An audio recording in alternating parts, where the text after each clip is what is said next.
The era of inexpensive housing in North Texas basically over, at least according to our friend at the Dallas Morning News Watchdog Dave Lieber. He studied the property tax bills from across the region and found some very troubling information. Dave joining us now live. Dave, welcome. I'm just going to let you run with this. Tell us what is bothering you. Well, Mark, this affects renters too, not only homeowners, but I studied the property tax plans for about 50 governments, cities, counties, and school districts. And I could hardly find any that aren't raising taxes. They're all raising taxes except for a few minor exceptions, and that's disturbing. It's the biggest tax increase that I think North Texas has ever seen. Yeah, and when I read your story, you have to explain to people they're raising taxes even though they might say they're not raising taxes. Exactly. Explain how that works. Well, most people understand the system. It's a little crazy. They take your assessment, the appraisal number that they give your property, and then they multiply it by the tax rate for the city or the school district or the county.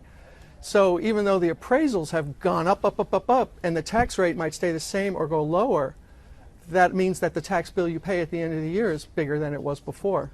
Yeah, it's not. Does that make sense? Yeah, it's really not complicated math, and once you explain it, once I read about it, it really quickly makes your blood boil. What can people do about this, and why are so many cities and so many areas getting away with just getting more money year after year when maybe they shouldn't? Well, Dallas County Judge Clay Jenkins said in my two-part series that ran this weekend, he said that people don't like to give up tax money when they get it. Governments grab money and they just won't let go. He's trying to stop a vote on September 20th where it appears they're going to raise the taxes to the biggest tax burden increase in Dallas County history.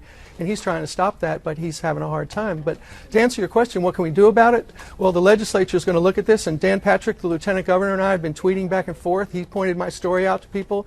I told him that my readers are going to work to help him reform property tax system in Texas. All right, real quick, we just have a few seconds. Name anybody who's doing it right. Some counties or cities that are doing okay.